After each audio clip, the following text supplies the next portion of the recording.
Ya, puji nama Tuhan. Shalom Bapak Ibu yang diberkati Tuhan, ada shalom. Shalom. Bersama-sama kita akan memuji dan meninggikan nama Tuhan. Dan percayalah Bapak Ibu, di saat engkau memuji dan menyembah Tuhan, Tuhan yang kita sembah selalu hadir di setiap ibadah kita. Mari bersama-sama kita akan satukan hati. Terima kasih Bapak, kami mengucap syukur, terima kasih Tuhan Yesus, Roh Kudus Engkau hadir. Dan kami percaya Engkau mengurapi kami Tuhan. Di saat kami memuji dan menyembah Tuhan, bukan hidup kami lagi yang melayani Engkau, tapi kami percaya Roh Kudus melayani Tuhan, memberkati kami dengan urapan yang baru, kekuatan yang baru. Dan kami percaya pada malam hari ini yang sakit disembuhkan, yang lemah dikuatkan, dan kami percaya pemulihan Tuhan ada di dalam kehidupan keluarga kami di setiap musim kehidupan kami. Terimalah sembah dan hormat kami pada malam hari ini, dan biarkan kami pilih Harvest Blessing memuji dan meninggikan nama Yesus. Dalam nama Yesus yang percaya, mari bersama-sama katakan amin. Sembah Dia saudaraku, haleluya.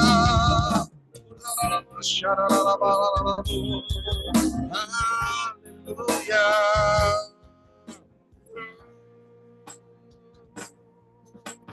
Tuhan mau menyenangkanmu, Tuhan bentuklah hati ini jadi bejana untuk hormat-Mu, cemerlang bagai emas murni. Tuhan mau menyenangkan-Mu, Tuhan bentuklah hati ini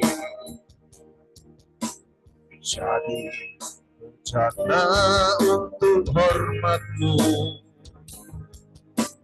cemerlang bagai emas murni. Menyenangkan-Mu, senangkan-Mu, hanya itu kerinduanku. Menyenangkan-Mu, senangkan hatimu, hanya itu kerinduanku.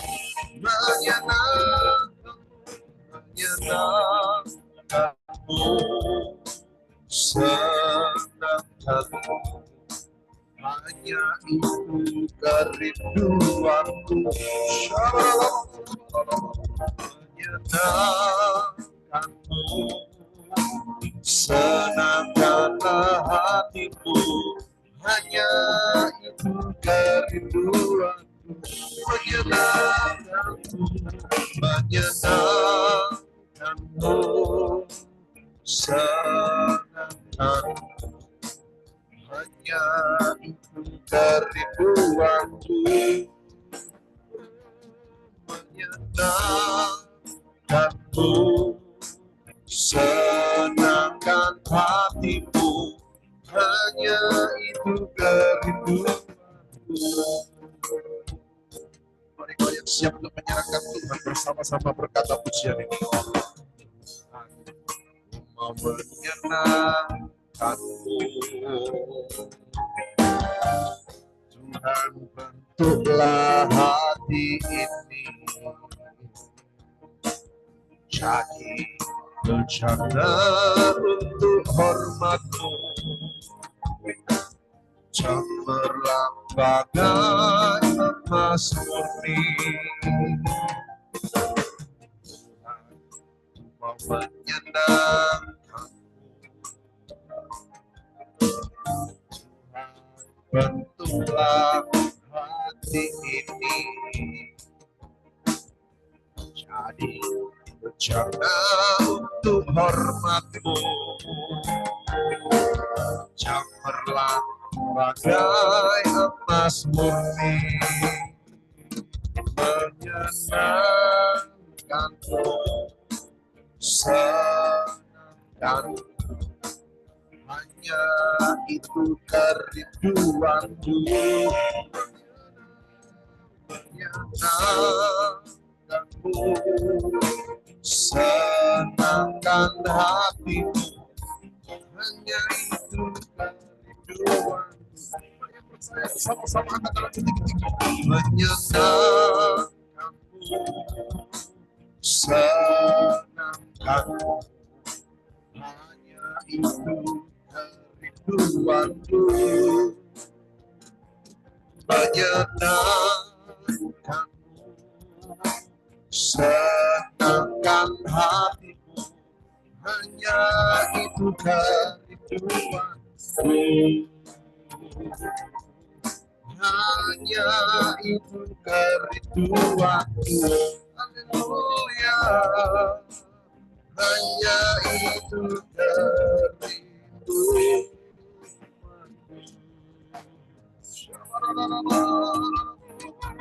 Haleluya. Kau yang layak dipuji, layak disembah.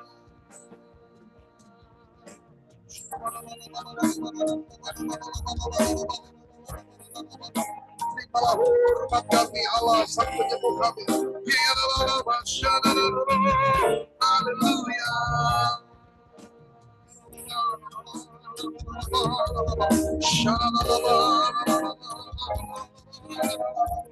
Haleluya. Engkau baik. Mari kau yang percaya sembah Dia. Haleluya. Haleluya. Kaulah Raja di hidup kami. Engkau yang memerintah atas kami. Terimalah hormat,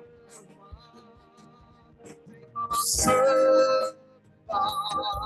Haleluya.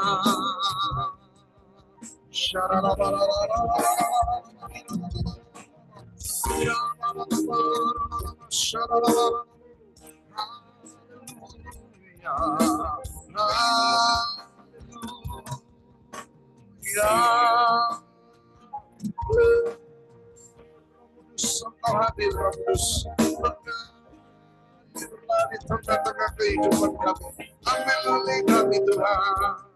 Hanya Kau yang layak disembah. Dan mengurapi kami hari ini untuk pulihkan kami Tuhan. Tuhan Yesus, Engkaulah kerinduan. Kau yang layak, Kau yang layak disembah. Haleluya.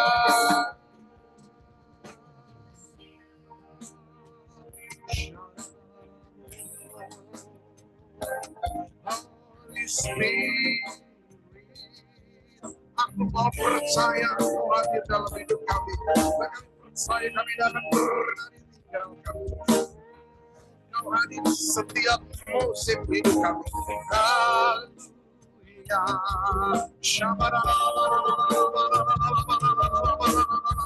Mari kau yang percaya sembah Dia. Haleluya. Haleluya. Terima kasih Tuhan. Haleluya.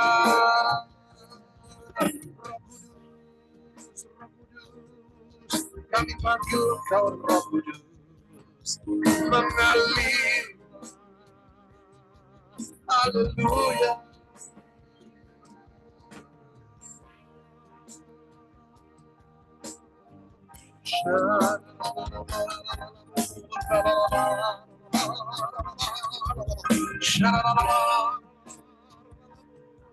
Haleluya. Haleluya.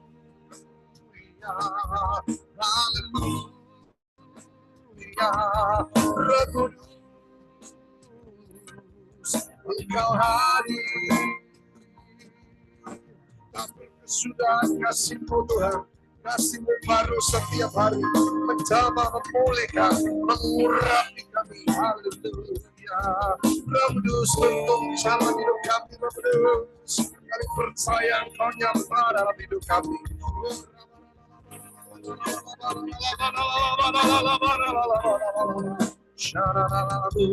Haleluya. Kudus yang manis, datang ke atasku. Mari yang percaya bersama-sama panggil dia. Kudus yang manis, datang pada malam hari ini. Datang ke atasku. Datang melindungiku. Datang urapiku. Datang segarkanku.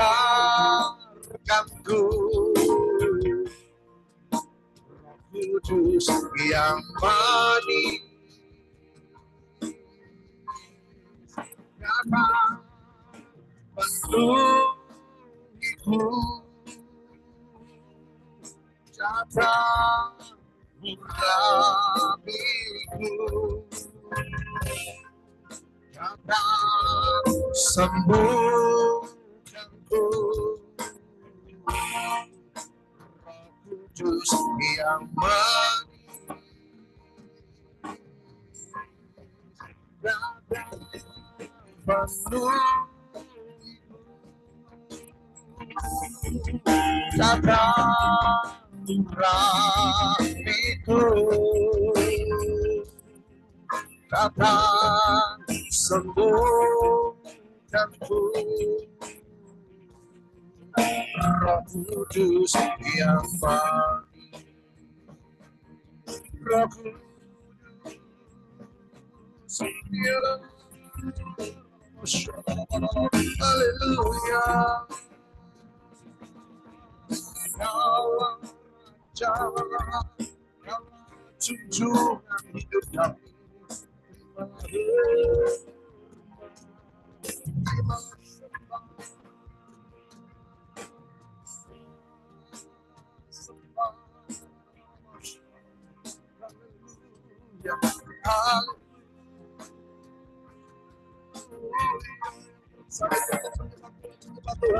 Aku percaya Kau adalah Allah yang satu. Kami percaya Lukas 1:37 bagi Tuhan ada yang mustahil. Menggerakkan semuanya dan dalam hidup kami mengalir seperti sungai yang tidak berhenti. Haleluya.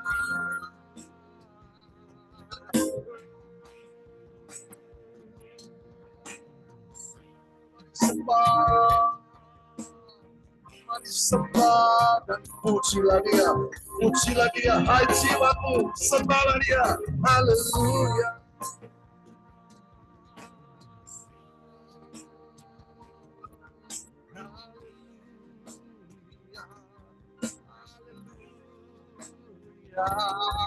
Tuhan Yesus,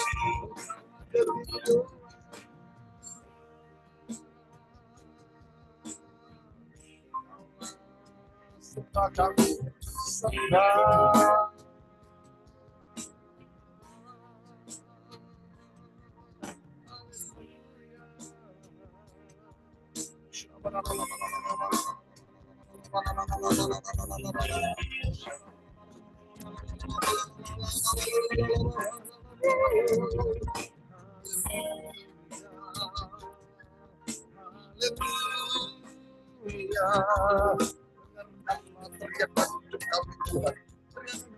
Saat kami memuji dan menyembah Engkau, segala hormat, segala pujian kami, biarlah anak keturunan kami akan memuji dan meninggikan Engkau.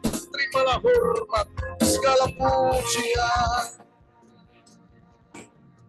sembah dan puji kita. Sembah dan puji kita. Sembah dan puji hidatamu. Yesus Tuhan adalah Raja. Sembah dan puji kita. Yang percaya mari katakan sembah. Sembah dan puji hidatamu. Sembah dan puji kita. Yesus Tuhan adalah Raja. Sembah dan puji kepadamu. Sembah dan puji kepadamu. Sembah dan puji kepadamu. Yesus Tuhan adalah Raja. Sekali lagi kau yang percaya berkata, sembah, sembah dan puji kepadamu. Sembah dan puji kepadamu. Sembah dan puji kepadamu. Yesus Tuhan adalah Raja.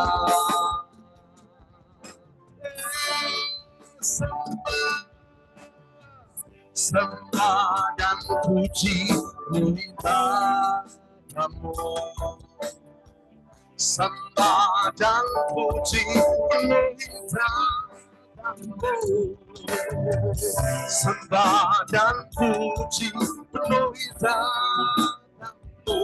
Yesus Tuhan adalah Raja. Mari kau yang percaya bersama-sama katakan sembah dan puji. Sembah dan puji kepadamu. Sembah dan puji kepadamu. Sembah dan puji kepadamu. Yesus Tuhan adalah Raja. Sembah, sembah, sembah dan puji kepadamu. Oh, sembah dan puji kepadamu. Sembah dan puji kepadamu. Yesus Tuhan adalah Raja. Yesus Tuhan adalah Raja. Yesus Tuhan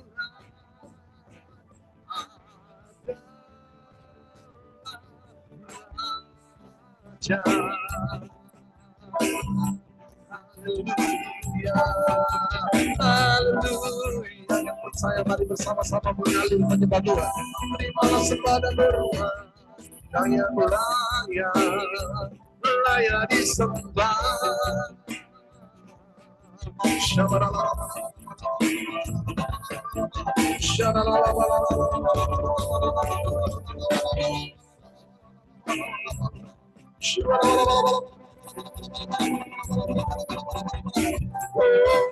Yesus, Engkau dahsyat, Engkau Raja, tunjukkan hidup kami, terimalah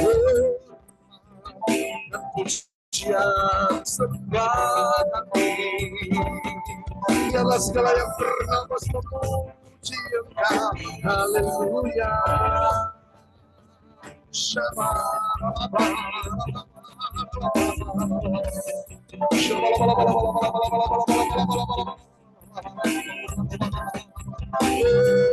Coba kami Tuhan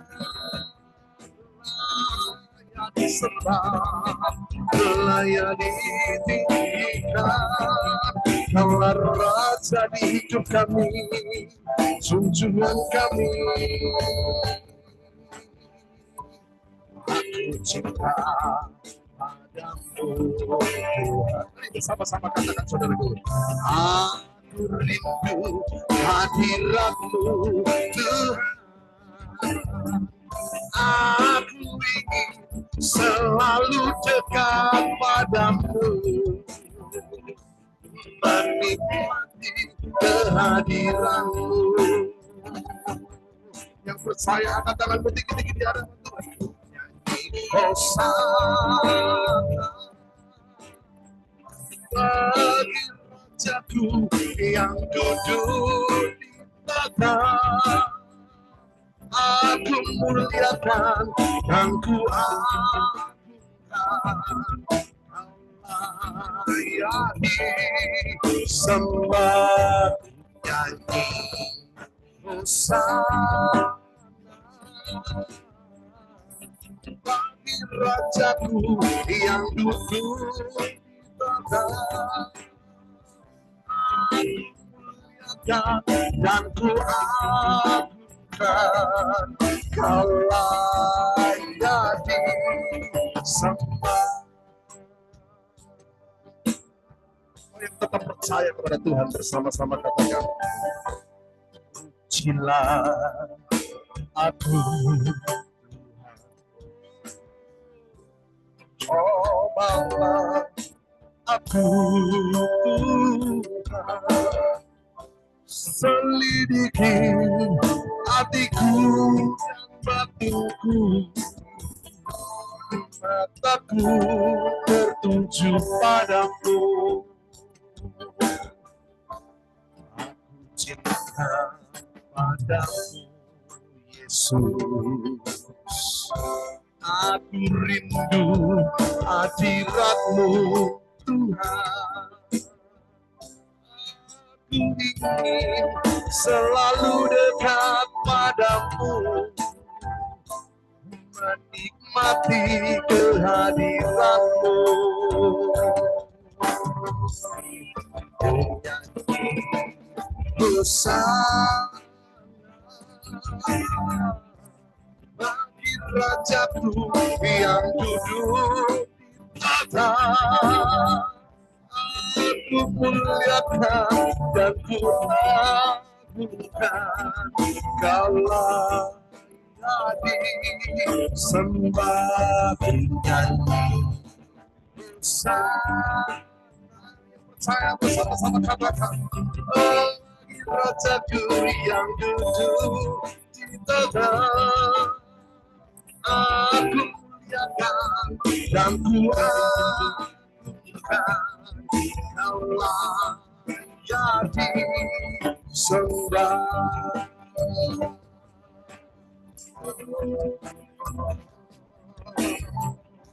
Hosana,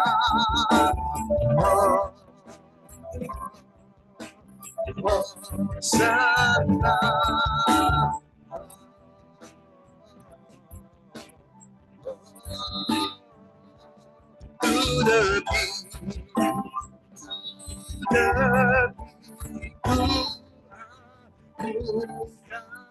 katakan Yesus Raja, Yesus Raja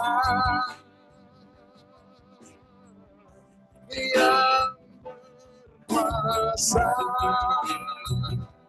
dan layani sembahku.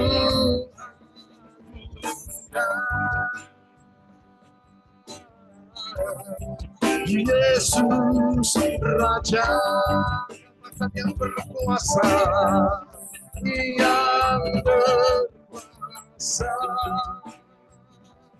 dan layani sembah nyanyi hosana bagi Rajaku yang duduk di tahta. Aku muliakan, aku agungkan, yang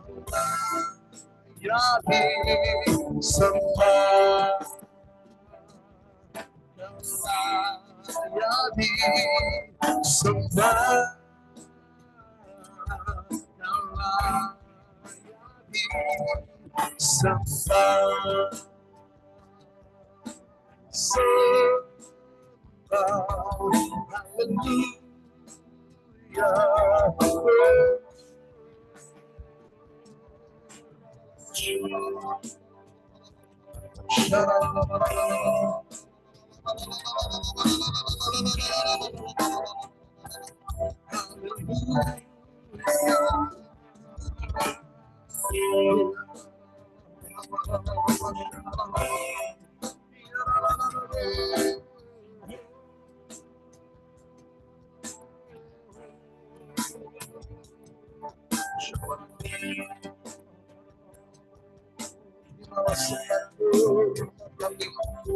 percaya bersama-sama sebelum engkau mendengarkan bagian yang terbaik dari Tuhan.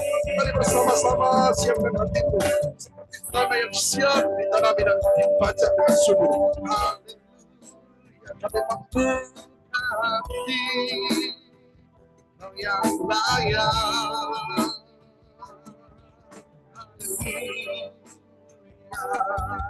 Haleluya,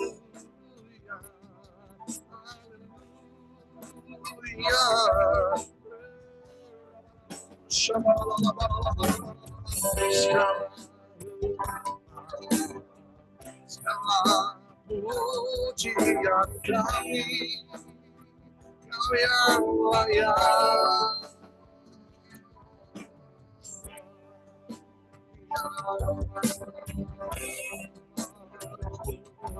Haleluya.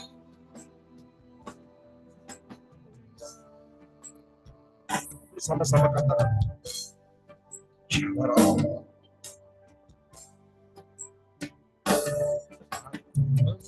Mengasihi Tuhan Yesus dengan segenap hatiku. Aku mengasihi Tuhan Yesus dengan segenap hatiku. Bersama-sama berkata, aku mengasihi Tuhan Yesus dengan segenap hatiku. Aku mengasihi Tuhan Yesus dengan segenap jiwaku.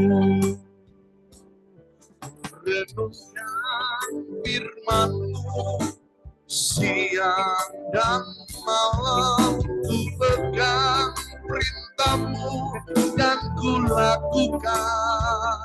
Engkau tahu ya Tuhan, tujuan hidupku hanyalah untuk menyenangkan hati-Mu. Renungkan firman-Mu siang dan malam, ku pegang perintah-Mu dan ku lakukan. Engkau tahu ya Tuhan, tujuan hidupku hanyalah untuk menyenangkan hati-Mu. Firman-Mu siang dan malam, ku pegang perintah-Mu dan ku lakukan. Engkau tahu ya Tuhan, tujuan hidupku hanyalah untuk menyenangkan hati-Mu.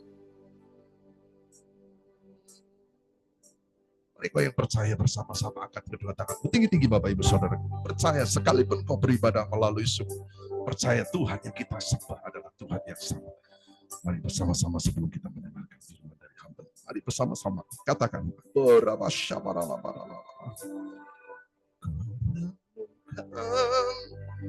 firman-Mu siang dan malam, ku pegang perintah-Mu dan ku lakukan.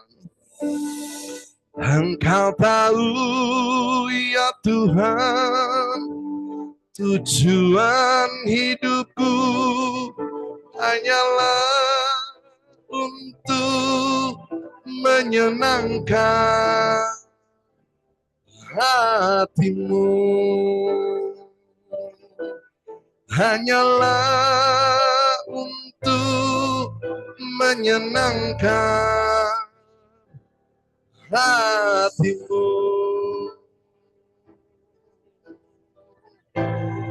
Menyenangkan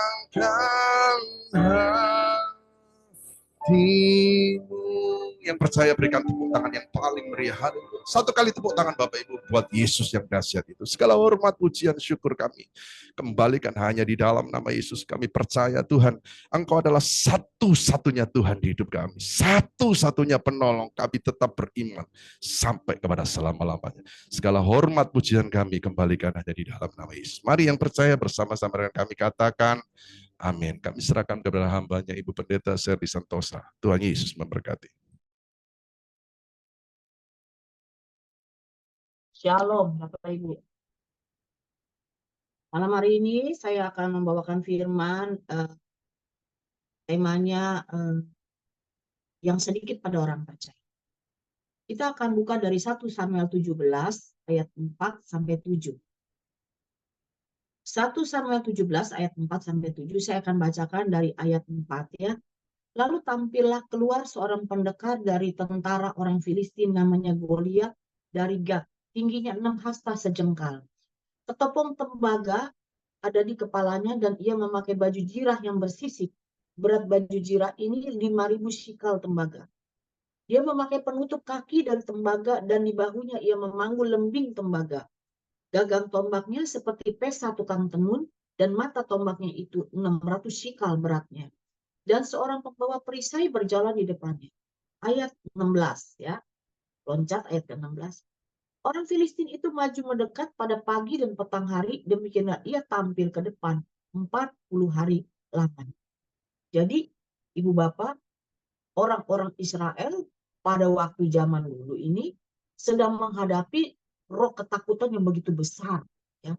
Ada satu raksasa, sebetulnya bukan cuma raksasa, bukan cuma si Goliat aja ya. Kalau kita baca di dalam Perjanjian Lama, zaman dulu itu banyak sekali raksasa-raksasa di tanah Kanaan. Ya, orang enak itu besar-besar ya. Ini 3 meter lebih loh. Bisa bayangin nggak sih 3 meter lebih itu atap eh, plafon rumah kita aja nggak sampai 3 meter kan. Bisa bayangin itu 3 meter lebih loh kira-kira itu si Goliat itu. Terus dia pakai baju bersisik ya. Kalau kita sering nonton film-film zaman dulu, orang-orang Israel perang ya, mereka kan pakai baju-baju tentara-tentara yang pakai besi tuh ya kan, ada di museum-museum di Roma kan masih ada tuh yang kepalanya semua ketutup semuanya pakai lembing besi segala semua. Nah bisa bayangkan ini 3 meter lebih raksasa di depan orang Israel. Jadi tuh dia tuh posisi pada waktu itu antara bukit sama bukit ya, antara bukit sama bukit. Jadi setiap pagi sama petang itu si Goliat turun ngedeketin perkemahan orang-orang Israel. Dan dia selalu ngomong-ngomong hal yang ada, yang sama terus dia ngomongnya. Siapa yang bisa maju 1 lawan 1? Nah ini kan maksudnya orang Israel tuh 40 hari lo bayangin. Mereka ditakut-takuti dengan cara seperti itu. Tentara yang begitu pakai segala perlengkapan, semua takut. Saul pun takut. Jadi satu hal yang kita belajar ya dari cerita ini, bahwa roh ketakutan itu nggak bisa kita diamin. Karena kalau roh ketakutan didiemin, dia akan terus ganggu kita pagi dan petang. Petang dia ganggu kita sehingga kita tidak bisa tidur. Apa sih yang menjadi raksasa dalam kehidupan orang percaya pada hari ini? Mungkin ada banyak, setiap orang tuh punya raksasa-raksasa di dalam kehidupan itu berbeda-beda. Tapi khusus pada malam hari ini saya akan mengupas banyak tentang raksasa masalah ekonomi. Karena kita lihat ke depannya ini keadaan ekonomi tidak akan menjadi lebih baik. Ya, kita melihat bahwa saya dengar dari teman saya, London sudah menyatakan bangkrut, ya.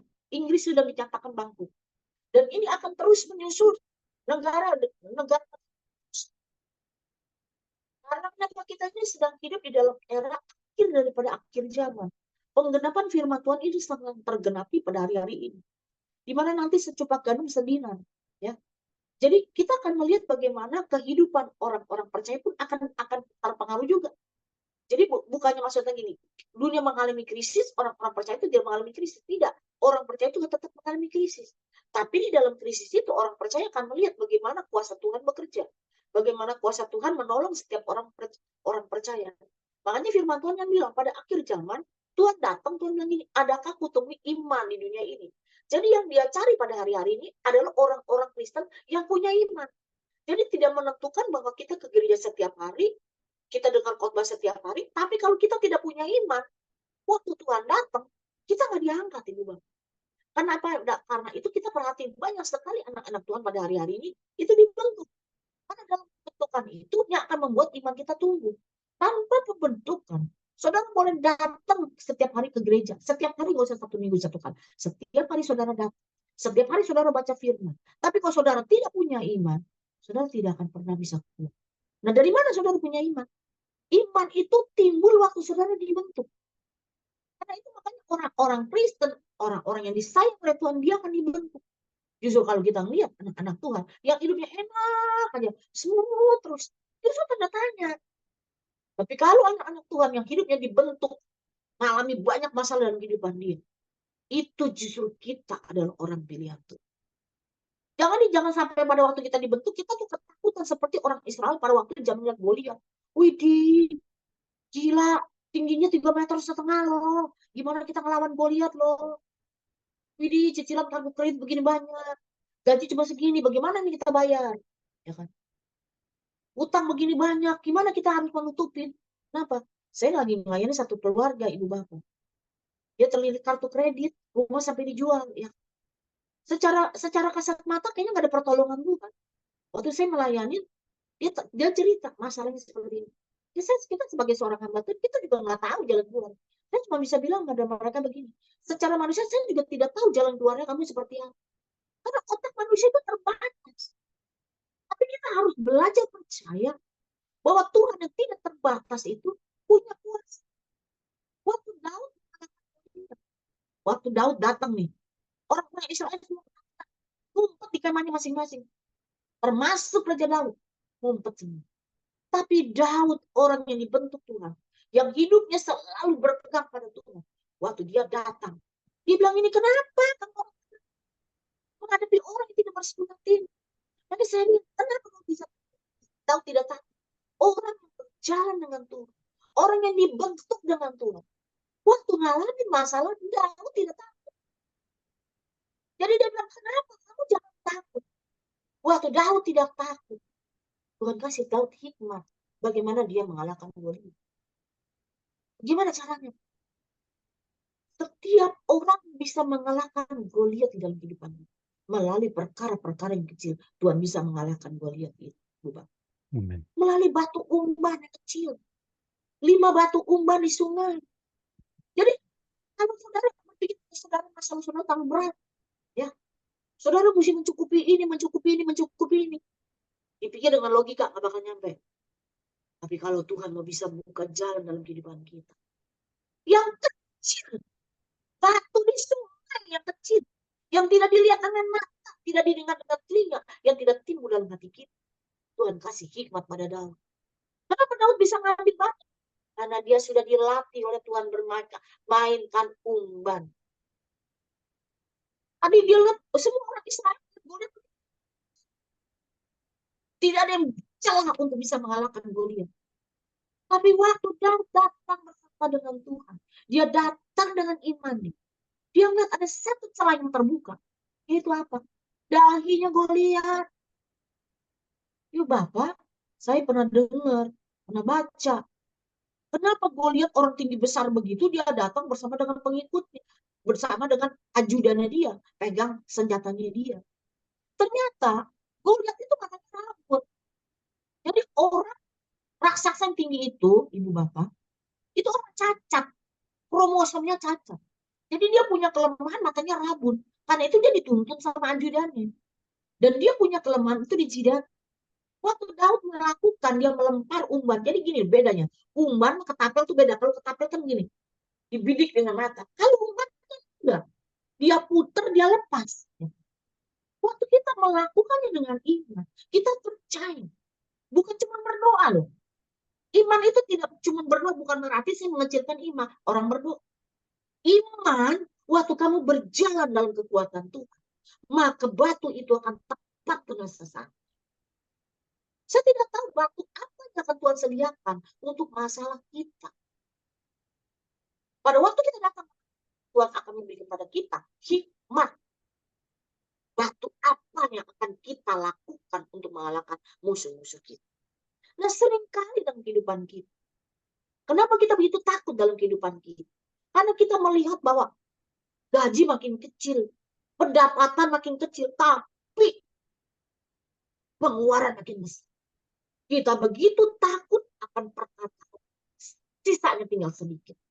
Perkataan sedikit buat anak-anak Tuhan pada hari-hari ini. Seperti Goliat di dalam kehidupan kita. Makin ke depan, kita akan melihat banyak Goliat, makin banyak kata sedikit yang akan kita temui dalam kehidupan kita. Sembako akan semakin naik pada hari-hari nanti ke depan. Kenapa bisa naik?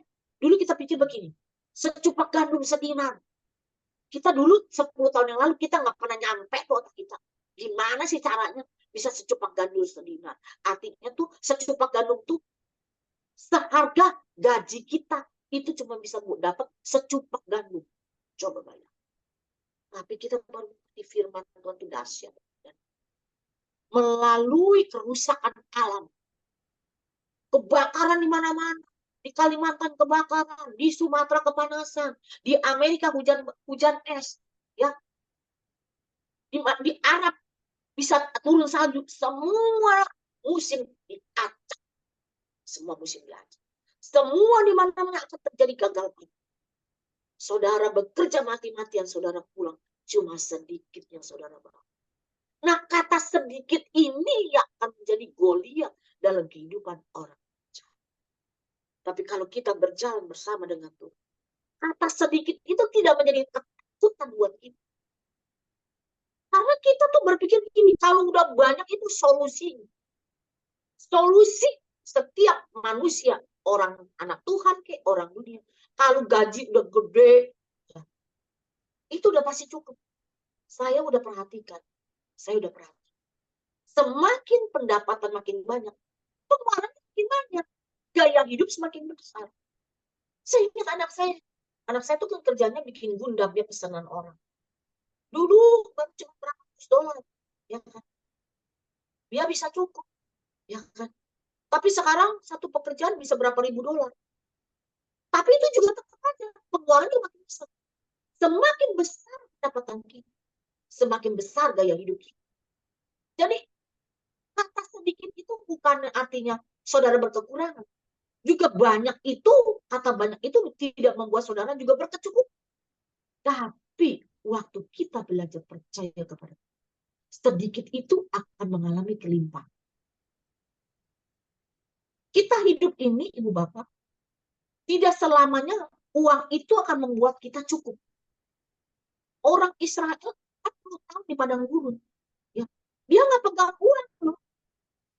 Ada uang pun dia mau beli di mana. Nggak ada toko, nggak ada warung. Tapi 40 tahun Tuhan bisa pelihara dia tanpa mereka bekerja. Tanpa mereka punya uang. Artinya, sekalipun saudara memiliki sedikit yang ada di tangan saudara.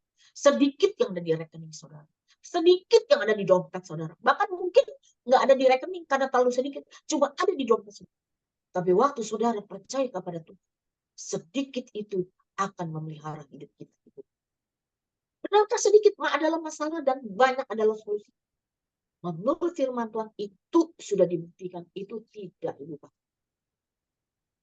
Elia dipelihara di padang gurun dengan burung gagak. Di dalam 1 Raja-Raja 17 ayat 6 dikatakan gini.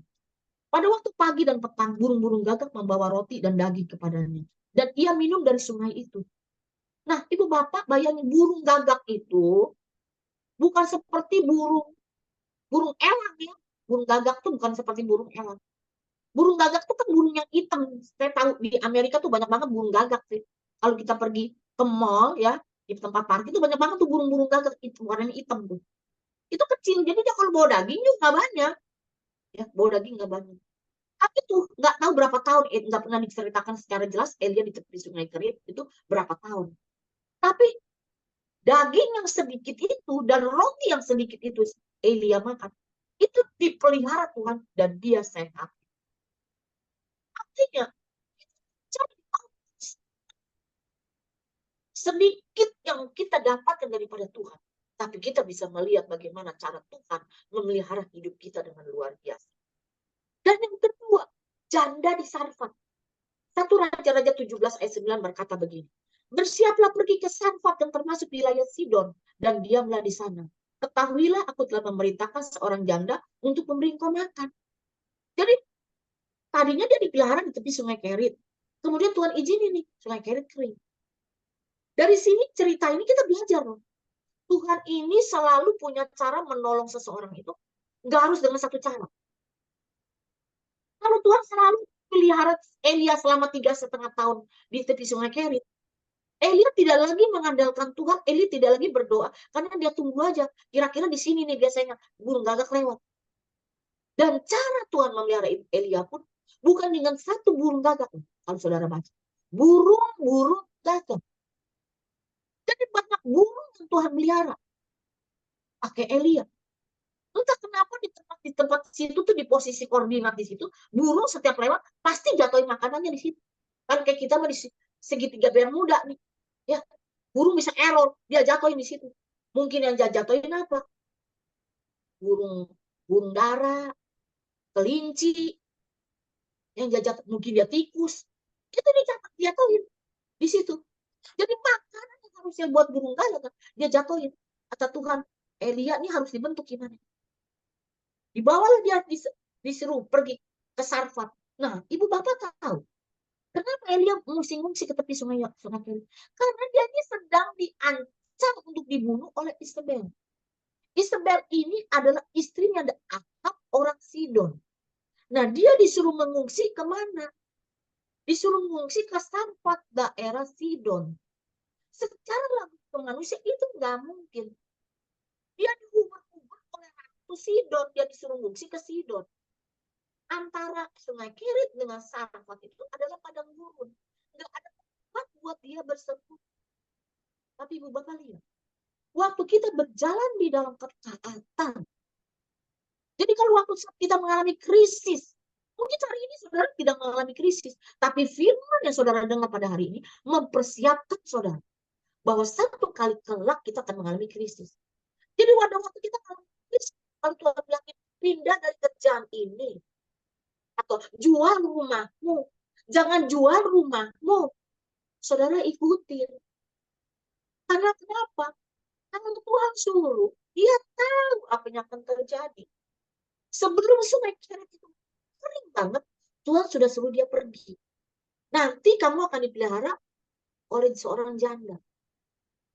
Elia juga sama seperti kita pada waktu itu. Mungkin jandanya janda kaya, janda kandel nih nanti. Tapi ternyata yang dia temui janda yang hari itu dia akan mati. Ya kan? Kemudian pada waktu itu dia pergilah di dalam satu Raja-Raja 17 ayat 10. Sesudah itu ia bersiap mau pergi ke Sarfat.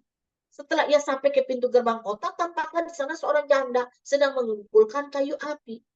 Ayat 12, ayat 11 dan 12. Ketika perempuan itu pergi mengambilnya, ia berseru lagi. Cobalah ambil bagiku sepotong roti.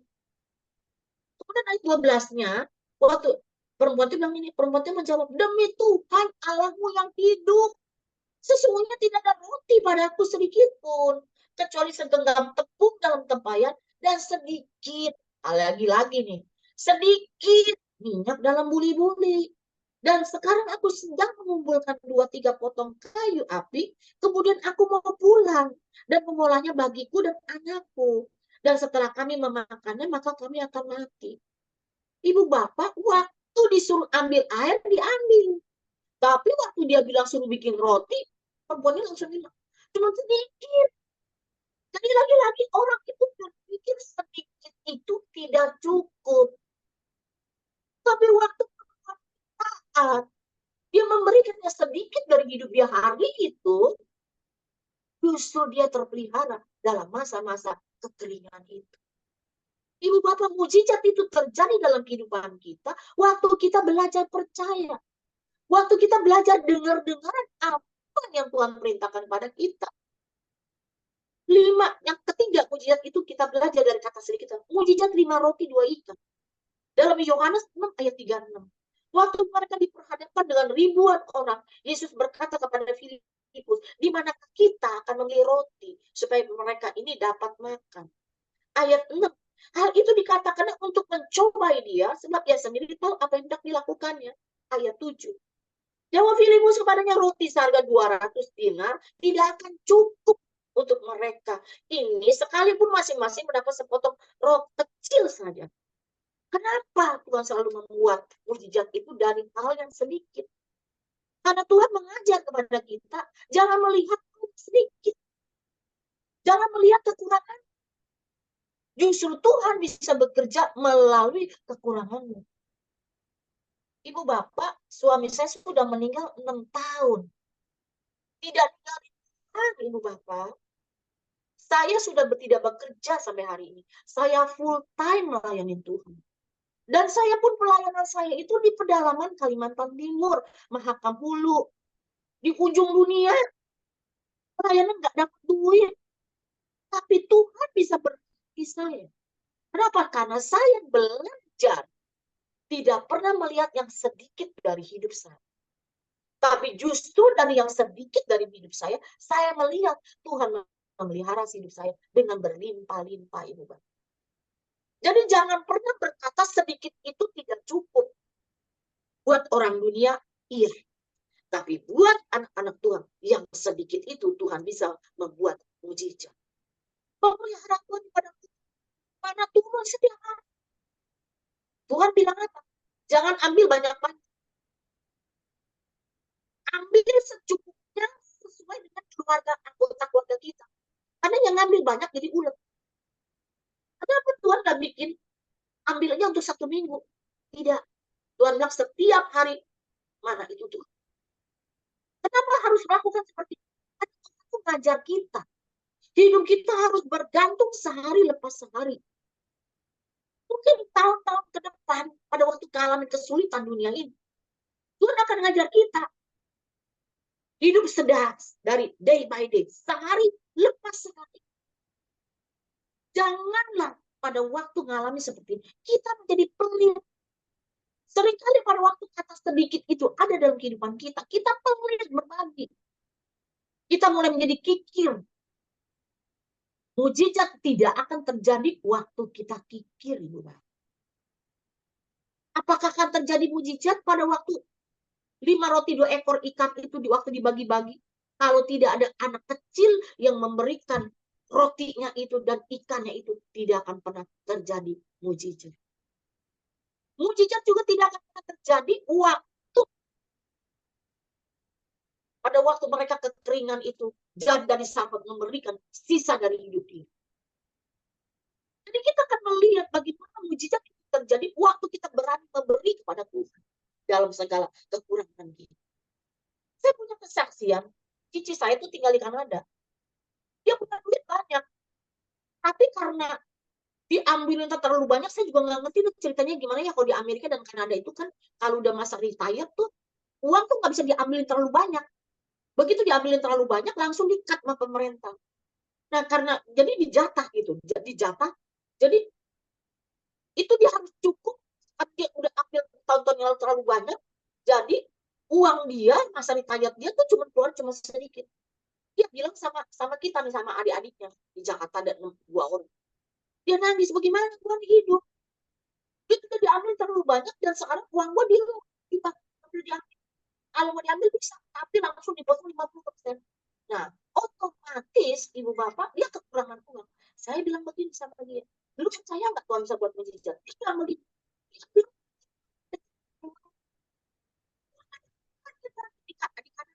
saya bilang begini, jangan pernah membatasi kuasa Tuhan.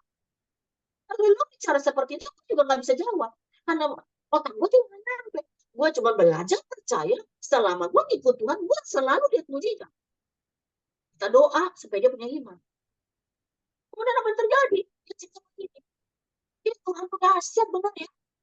Jadi anak dia yang perempuan itu sudah menikah, tapi belum secara catatan sipil ya kalau kayak kita. Jadi tetap di dalam di sana tuh dia seolah-olah masih single mother gitu. Jadi dia berhak oleh pemerintah Kanada untuk mendapat bantuan dari pemerintah. Jadi kalau di sana di Amerika segala kayak gitu-gitu di Kanada, itu namanya bantuan pemerintah itu banyak sekali. Dan bukan kayak kita mah beras bulog, bukan. dapat beras yang banyak banget, dapat sosis, dapat keju, pokoknya semua kebutuhan sampai susu, pampers, daging, semua dapat, dan itu bisa satu mobil. Nah dia juga nggak kenakan, dia bagi separuh sama mama, dan dia hidup dengan cara seperti itu. Saya bilang, belum lihat bagaimana Tuhan bekerja. Jadi jangan batasin kuasa Tuhan dalam kehidupan orang percaya. Kemudian dia cerita lagi, satu kali suaminya itu pernah beli spare part mobil, bisa dipulangi, tapi ternyata suaminya lupa akan dipulangi. Sudah 1 tahun dia baru ingat ada satu spare part mobil harganya mahal berapa ribu dolar, dan sudah habis dari masa dia apa sih, udah cuma berapa bulan pada waktu itu, tapi udah 1 tahun lebih itu kalau nggak salah, sudah 2 tahun kalau nggak salah, udah nggak bisa dipulangi. Tapi dia bilang begini, coba aja Mike, dia bilang nggak ada salahnya kita berdoa. Dia berdoa suami istri, Tuhan tolong biar kami mau pulangin spare part ini supaya spare part ini bisa diterima gitu. Kemudian dia telepon ke dealer itu. Dia bilang ini, gue pernah beli ini spare part. Memang gue tahu nggak bisa dibalikin karena udah perjanjiannya udah lewat dari masanya. Dan gue beli sudah berapa tahun gitu ya. Tapi gue cuma coba-coba aja, bisa nggak sih kalau gue balikin? Tahu orang bilang, wah bisa, lu kirim. Kenapa? Memang kita nih bengkel lagi butuh spare part ini dan kita bilang nggak ada lagi spare part ini. Coba lihat. Tuhan itu bisa menolong kita dengan cara-cara yang tidak pernah kita pahami. Jangan pernah batasi kuasa Tuhan dalam kehidupan orang. Karena dia bisa buat. Bagi kita gini, 2 ditambah 2 itu 4. Tapi bagi Tuhan itu 2 bisa 1.000. Tergantung iman kita. Tergantung kebutuhan kita. Tuhan itu bisa bergerak di dalam segala sedikitnya kita. Apa yang membuat yang mujizat yang sedikit ini terjadi? Satu, berani bertindak. Berani bertindak. Perempuan Sarah tidak akan melihat mujizat Tuhan. Waktu dia pikir ini kan akan mati.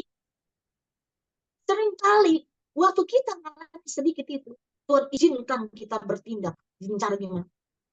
Saudara tiba-tiba ada yang meninggal.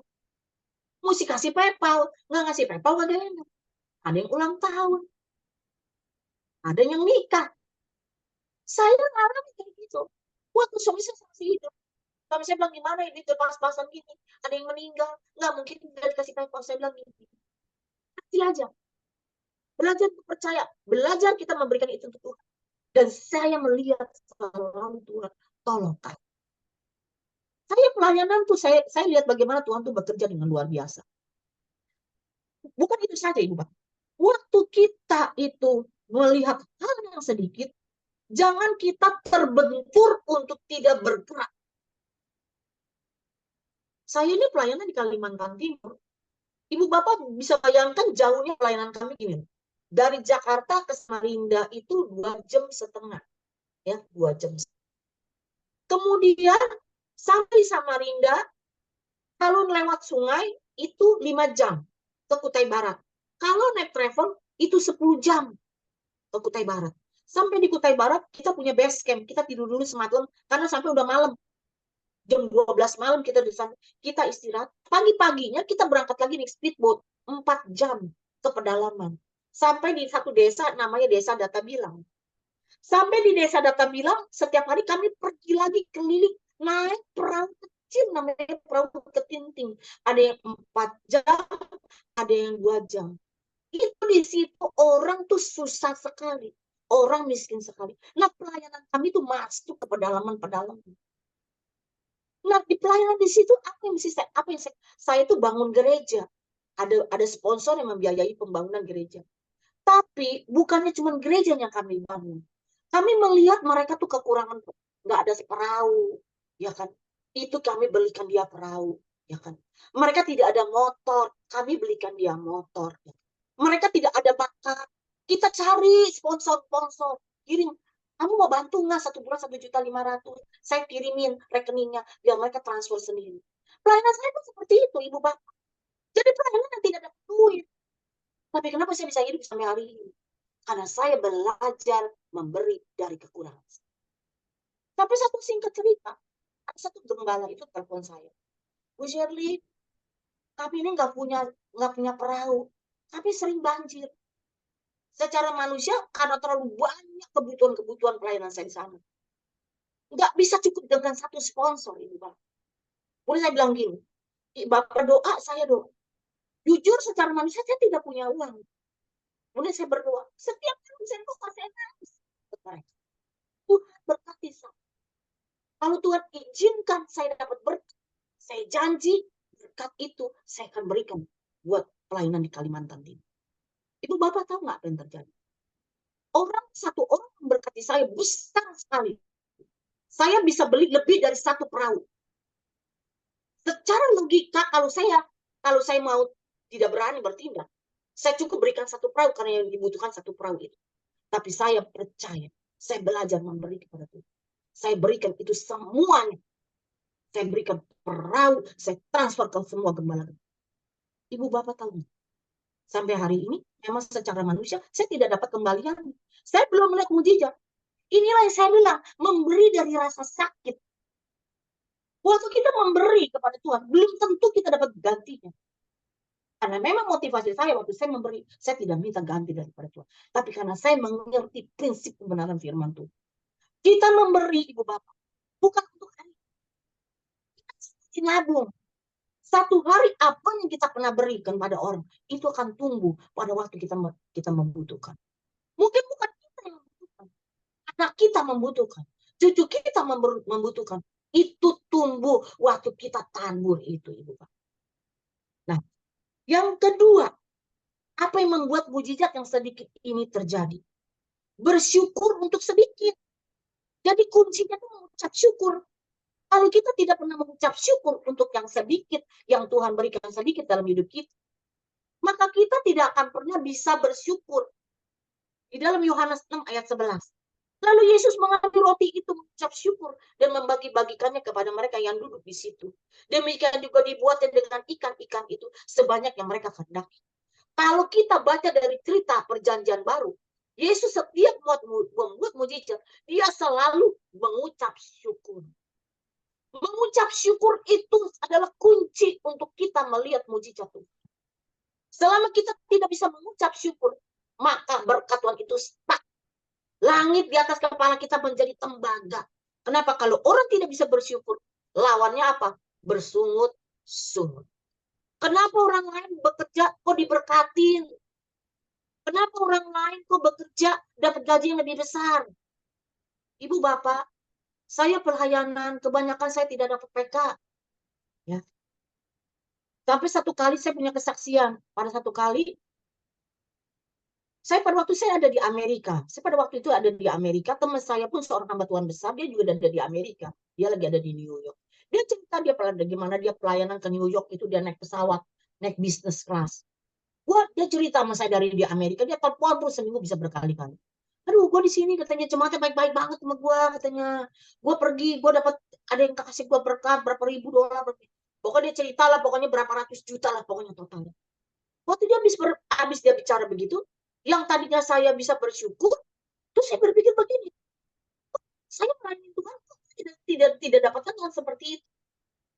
Tapi satu kali pada waktu itu Tuhan ingatkan pada saya, kenapa mataku seperti itu? Kamu harus belajar bersyukur. Ini manusia, Ibu Bapak. Ya, seringkali pada waktu kita kuat, kita membandingkan diri kita dengan orang lain. Kok orang lain diberkati, kok saya nggak diberkatin gitu ya kan? Nah, kita mulai kan goyahkan posisi kita. Makanya saya bilang, waktu kita datang kepada Tuhan, mata kita harus tertuju pada Tuhan. Terus bisa jalan di atas air. Waktu dia melihat dalamnya, dia mulai. Sampai satu kali Tuhan bicara kepada saya, luar biasa.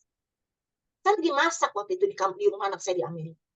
Setiap saya lagi masak, saya pasang selalu khotbah. Nah, selalu setiap waktu itu tangan saya kotor, habis dia khotbah, ini pendeta, saya nggak keburu ganti ke khotbah yang lain. Jadi saya sempat dengerin dia gini. Jadi dia waktu itu dia habis khotbah, dia waktu itu pendetanya namanya Ruth Julia. Kemudian dia bilang begini, saya akan berdoa untuk orang-orang yang Tuhan taruh di hati saya. Jadi dia kalau berdoa itu nggak hanya orang yang ada di Zoom nih. Jadi dia yang di luar Zoom dia bisa berdoa. Dia bilang, Dia doain satu orang bapak, setelah dia doain satu orang bapak, kemudian dia berdoa untuk satu orang ibu. Dia bilang gini, saya akan berdoa untuk satu orang ibu yang bernama Ibu Shirley. Nah, saya kaget. Tapi sebelum dia ngomong bicara untuk satu orang ibu, Ibu Shirley, saya udah berpikir, jantung saya udah berdebar. Kayaknya nama saya ini bakal sebut. Nama saya bakal, kagetnya luar biasa. Saya akan berdoa untuk satu orang ibu namanya Ibu Shirley. 2 kali dia sebut. Karena gini loh ibu bapak, ada orang yang sering kali nyebut nama saya suka salah. Ibu Shirley, Ibu Shirley, jarang sekali orang yang benar menyebut nama saya Ibu Shirley. Dia bilang begini, saya tidak tahu ibu ini bekerja apa. Tapi ibu ini bekerja tidak seperti orang lain. Orang lain bekerja dalam hal yang sama, dapat upah yang besar, tapi ibu dapat upah yang sedikit. Dan saya melihat ibu ini bekerja ini seperti bakti sosial. Ibu ini seringkali tidak mendapatkan apa yang ibu kerjakan. Saya langsung nangis, saya tahu itu adalah saya. Terus dia bilang begini, ibu untuk sampai di posisi ini, ibu cukup lama belajar. Langsung Tuhan terangkan pada saya. Untuk saya bisa ada di posisi sebagai hamba Tuhan saat ini, perjalanan hidup saya itu pembentukan Tuhan dalam hidup saya itu luar biasa. Dan Tuhan dia bilang begini, tapi pada hari ini aku berkata, Tuhan akan angkat ibu, Tuhan akan berkati ibu, tapi saya tidak tahu caranya bagaimana. Tuhan akan berikan privilege untuk ibu. Kemudian dia berdoa untuk saya. Bapak Ibu tahu, dia bilang begini, dalam tahun ini kamu akan melihat mujizat. Cuman bedanya berapa hari doang loh, lewat dari 1 tahun. Dari tahun 2023. Dari tahun 2022. Februari 2023 saya bertemu dengan seorang sponsor yang mensponsori perjalanan saya ke pedalaman Kalimantan. Jadi saya lihat, wow, dahsyat. Tuhan itu bekerja luar biasa waktu kita taat, waktu kita percaya kepada Ibu Bapak. Tuhan, saya baru mengerti kenapa Tuhan bawa saya ke pedalaman Kalimantan. Saya bertemu dengan orang-orang miskin. Karena selama ini pembentukan saya itu di dalam hati. Saya dibentuk di dalam kekurangan saya, dan saya selalu melihat mujizat di dalam setiap kekurangan saya. Karena itu saya dibawa ke tempat yang minus. Saya bisa bercerita kesaksian hidup saya, bagaimana Tuhan pelihara saya di dalam segala kekurangan saya. Makanya Ibu Bapak pada hari ini, apa yang menjadi Goliat dalam kehidupan, di dalam pernikahanmu, di dalam ekonomimu, di dalam kehidupan anak. Buat Tuhan ada solusi untuk kita kalahkan Goliat itu. Waktu kapan itu terjadi? Waktu kita belajar mengucap syukur, Ibu Bapak. Yang ketiga, kapan mujizat itu terjadi? Jangan batasi kuasa Tuhan. 1 Samuel 17 ayat 38. Lalu Saul baju perang kepada Daud, ditaruhnya ketopong tembaga di kepalanya dan dikenakannya baju jirah kepadanya. Ayat 39. Lalu Daud mengikatkan pedangnya di luar baju perangnya. Kemudian ia berikhtiar berjalan sebab belum pernah dicobanya. Maka berkatalah Daud kepada Saul, aku tidak bisa berjalan dengan memakai ini, sebab belum pernah aku mencobanya. Kemudian ia menanggalkannya. Jadi dari cerita ini, Ibu Bapak, Saul ini waktu Daud mau perang, ngadepin Goliat, si Saul bilang gini, sini, sini dulu, pakai ini baju saya ya. Nah, si Saul itu kan tinggi besar, Goliat tuh pendek. Gitu. Jadi waktu dipakai nggak bisa jalan. Tapi akhirnya Daud bilang gini, udah deh, buka aja, saya nggak bisa jalan. Ibu Bapak lihat, waktu kita mau menghadapi Goliat, jangan pakai cara orang lain. Mungkin Ibu Bapak yang terjebak hutang. Ya kan? Oh, orang lain waktu menghadapi hutang, dia pergi ke perang, dia minta keringanan. Saudara pergi ke bank, minta keringanan, cicilan, saudara nggak dapat. Karena cara Tuhan berbeda kepada cara orang lain.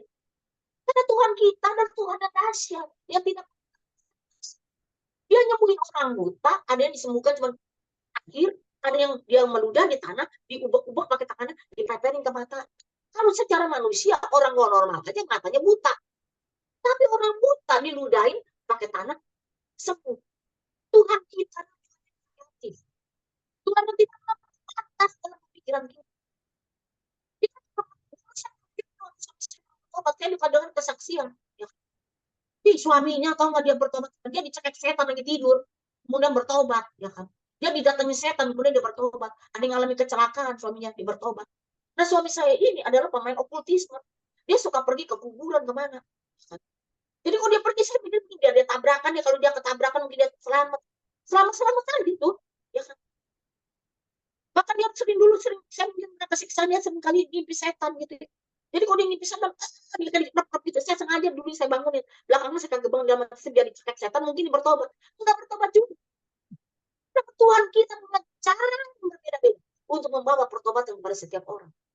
Jadi jangan pernah membatasi kesaksian orang ini harus sama dengan kita. Ibu bapak, kita ini seperti sarung tangan Tuhan. Kita cukup menyerahkan sarung tangan kita ini kepada Tuhan. Dan Tuhan pakai sarung tangan itu. Dan dia akan pakai hidup kita menjadi berkat bagi banyak. Jadi jangan pernah membatasi kuasa Tuhan untuk Tuhan bekerja. Yang keempat, Tuhan bekerja melalui hal-hal yang kecil. Ayat 40. Lalu Daud mengambil tongkat di tangan, dipilihnya dari dasar sungai 5 batu yang licin dan ditaruhnya di dalam kantung gembala. Sekali lagi saya cuma katakan pada ibu bapak, Tuhan bisa pakai apa yang ada padamu, yang cuma kecil mungkin, yang kau tidak pernah pikir. Karena Tuhan firman Tuhan dalam berkata ini, apa yang tidak dilihat oleh mata, tidak didengar oleh telinga, dan tidak timbul dalam hatimu, itu yang kau sediakan bagiku. Saya pernah ke satu museum itu di Turki. Jadi di museum itu istana, itu disimpanlah satu tongkatnya Musa. Tongkat itu cuma apa ibu bapak? Itu cuma rotan kecil jelek. Tapi waktu saya lihat itu Tuhan bicara kepada saya. Tongkat yang jelek, yang mungkin kalau jatuh di pinggir jalan, gak ada yang pungut. Tapi dengan tongkat mujizat itu, membelah laut temerang. Dengan tongkat itu, membelah batu menjadi mengeluarkan air. Saya percaya di setiap hidup kita, ada hal-hal yang kecil yang Tuhan taruh dalam hidup kita. Daud bisa masuk ke istana melalui apa? Permainan kecapi dia masuk ke istana. Jadi jangan pernah membatasi sesuatu yang kecil dalam hidup kita. Dan dalam hidup kita tidak ada yang tidak ada. Pasti sedikit pun ada. Amen. Tuhan bisa membuat dari buli-buli minyak yang kecil. Selalu Tuhan perhitung. Jadi jangan pernah mata kita selalu mencari yang besar. Mencari bos, mencari pinjaman. Selama kita melakukan hal seperti itu, maka langit di atas kepala kita menjadi tembak. Saya tidak tahu apa yang menjadi pergumulan Bapak Ibu pada hari ini. Tapi percayalah, firman Tuhan pada hari ini berkata, sedikit bagi orang percaya, di situ Tuhan buat mujizat. Amin. Tuhan Yesus memberkati. Oke, Bapak Ibu, terima kasih buat Bu Shirley yang sudah menyampaikan firman Tuhan. Kita doa sebentar. Terima kasih Tuhan buat kebenaran firman-Mu. Biarlah kebenaran firman-Mu boleh jatuh di tanah yang terbaik, berakar, bertumbuh, berbuah, berlipat kali ganda. Setiap anak-anak-Mu yang mendengar firman-Mu malam hari ini boleh diberkati oleh Tuhan secara luar biasa. Terima kasih buat segalanya yang sudah Tuhan kerjakan, terlalu indah dalam hidup kami. Dalam nama Tuhan Yesus, minta tolong yang tugas doa syafaat. Siapa takira patakarapat. Urupushikiri para pataka. Terima kasih Tuhan pada malam hari ini. Kami ucap syukur, terima kasih atas kebaikan-Mu Tuhan. Kalau firman-Mu Tuhan boleh kami dengar Tuhan, kami percaya Tuhan, senantiasa firman-Mu boleh menyegarkan hati kami Tuhan. Biarlah kami boleh mendengar setiap firman-firman-Mu yang Kau taruh berlambang-Mu Tuhan. Biarlah kami menjadi pelaku-pelaku-Mu Tuhan. Kami percaya Tuhan apa yang dikerjakan oleh setiap jemaat-Mu Tuhan malam hari ini. Kami percaya Engkau akan memberkati Tuhan. Apapun pergumulan mereka, Tuhan campur tangan Tuhan. Kami percaya Tuhan tidak ada barang mustahil bagimu Tuhan. Kalau Engkau senantiasa memberkati mereka semua, sehingga mereka tidak kekurangan, sehingga semua perlu berkecukupan Tuhan. Di dalam nama Tuhan Yesus, berkati dengan kesehatan panjang umur Tuhan. Sehingga segala masalah apapun yang dihadapi Tuhan campur tangan dan memberkati setiap jemaat-Mu yang ada di tempat ini Tuhan. Terima kasih Bapak, kami juga berdoa buat Harvest Blessing Tuhan. Kiranya Tuhan berkati setiap hari kebaktian, hari Rebo Tuhan. Kirim jiwa-jiwa Tuhan dari barat, timur, selatan, utara. Untuk mereka bisa hadir Tuhan. Penuhi bangku-bangku yang kosong Tuhan. Sehingga mereka boleh mendengarkan kebenaran firman-Mu Tuhan. Sehingga mereka diberikan kekuatan Tuhan untuk setiap kehadiran mereka Tuhan, sehingga mereka pulang pun mendapat berkat yang berkelimpahan daripada Engkau Tuhan. Terima kasih, berkati juga Tuhan acara Natal Tuhan. Kiranya Tuhan kirim Tuhan umat-umat-Mu yang ingin bergabung Tuhan dalam acara Natal Desember nanti Tuhan. Tuhan yang akan menyediakan semua Tuhan jemaat-jemaat-Mu untuk mereka boleh merayakan bersama-sama dengan kami Tuhan. Biarlah Engkau sendiri yang campur tangan dan memberkati setiap biaya yang dibutuhkan Tuhan. Tuhan yang akan mencukupkan semuanya ya Tuhan. Terima kasih Bapak. Kami juga berdoa Tuhan untuk pemerintahan Bapak Jokowi dari jajaran tinggi sampai terendah Tuhan. Kiranya Tuhan campur tangan Tuhan. Berikan Tuhan orang yang takut akan Engkau Tuhan. Untuk Kau yang sudah pilih mereka Tuhan. Untuk menjadi berkat bagi bangsa Indonesia ini Tuhan. Sehingga bangsa Indonesia ini Tuhan dijauhkan dari murka Engkau Tuhan. Sehingga dijauhkan dari pertengkaran, perselisihan Tuhan. Jadikan mereka boleh menjadi sahabat yang terbaik ya Tuhan. Sehingga mereka boleh akur antara satu dengan yang lain Tuhan. Dijauhkan dari segala masalah apapun Tuhan. Kami percaya Tuhan bangsa Indonesia ini menjadi berkat bagi orang bangsa-bangsa yang lain Tuhan. Terima kasih Bapak, terima kasih. Di mana kami sudah berdoa, kami serahkan hanya di dalam nama Tuhan Yesus. Kami ucap syukur dan berdoa. Haleluya. Amin. Tolong, Alfian. Ya, Persekutuan Doa Harvest Blessing mengucapkan welcome Bapak Ibu. Selamat bergabung bersama kami. Tuaian besar terjadi di tahun 2024. Ibadah Raya Rabu tanggal 11 September 2024 jam 7 bersama Pastor David Lee MPM di Dharma Permai Timur 12 nomor 4. Mari datang bawa jiwa-jiwa baru untuk dimuridkan bersama-sama dengan kami. Doa malam diliburkan Senin 16 September 2024. Berikutnya. Christmas Celebration Rabu 11 Desember 2024 jam 6 sore, tempat restoran Zeng Palace, tiket Rp 200.000 per orang. Bisa pesan sekarang, hubungi Ibu Leli. Ucapan terima kasih. Ucapan terima kasih atas pelayanannya kepada hambanya Ibu Shirley Santosa. Kiranya Tuhan memberkati pelayanan keluarga dan segala keperluannya disediakannya. Amin. Tuhan Yesus memberkati. Persembahan bisa ditransfer Bapak Ibu ke BCA L David Limanto AC 1030 565807. Persembahan umum perpuluhan, ucapan syukur dan pengembangan PD Harvest Blessing. Pembina rohani dan seluruh pengurus mengucapkan God bless you all sampai bertemu minggu mendatang. Amin.